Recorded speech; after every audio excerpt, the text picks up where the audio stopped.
Hello and welcome to this backwards compatible comics review. Today we're going to be looking at Dark Horse Presents. This is issue 200, but it's a bit odd because it's also the 7th issue of this third run, if that makes sense. So Dark Horse Presents, if you don't know, is an anthology. Obviously it's being produced by Dark Horse. By anthology, what it means is that there's a series of shorter stories. It can be chapters across multiple issues of Dark Horse Presents, or it can just be a one and done. These series have had a bit of a change recently. It used to be priced, I think it was about $8, so $7.99, but they've reduced the price to $4.99. It comes out monthly, and for me it's one of the best examples of what an anthology can do out there. So what you do is you have established lots of established creators going for it. So people like especially for this issue, there's people like Matt Kindt, Mike Mignola, Sergio Aragones, Alex Campi. So there's lots of different names on there, some that you'll know, some that you don't.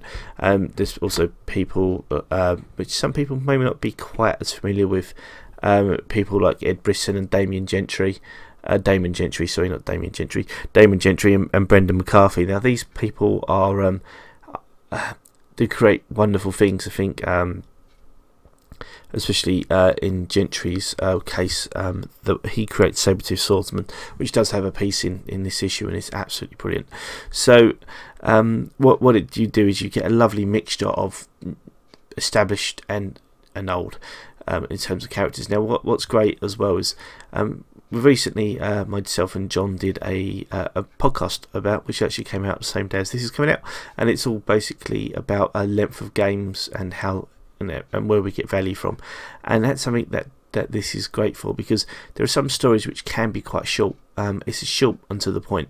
The Hellboy issue, in the Hellboy story in this issue, is probably the best example of that. It doesn't need to be a full series.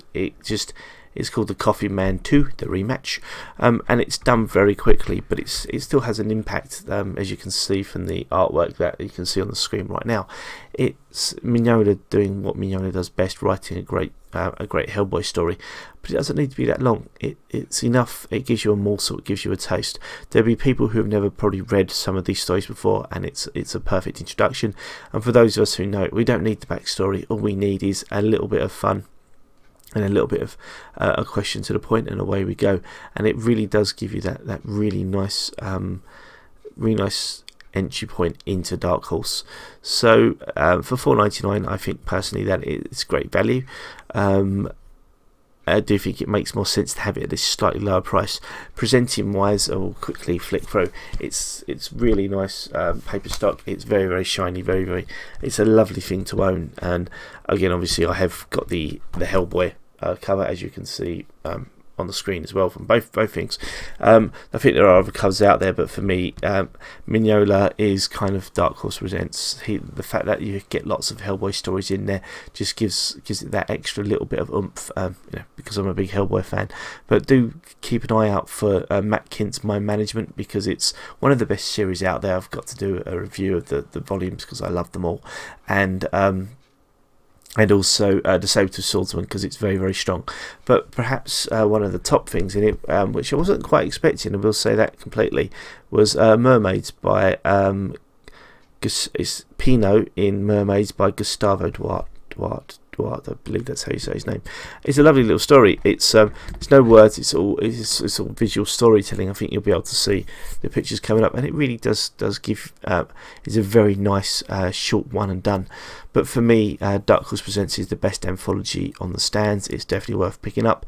Very high quality, lots of great stories. And this 200th issue, they really did sort of push the boat out quite a bit. So I do think that if you do have the chance to pick it up, then please do. And I would say that, for me, the way that they've changed Dark Horse Presents to the $4.99 format is probably one of the smartest moves they've made in quite a while. So thank you very much for listening. I've been Paul for Backwards Compatible. We'll see you for another comics review next time. Take care. Bye.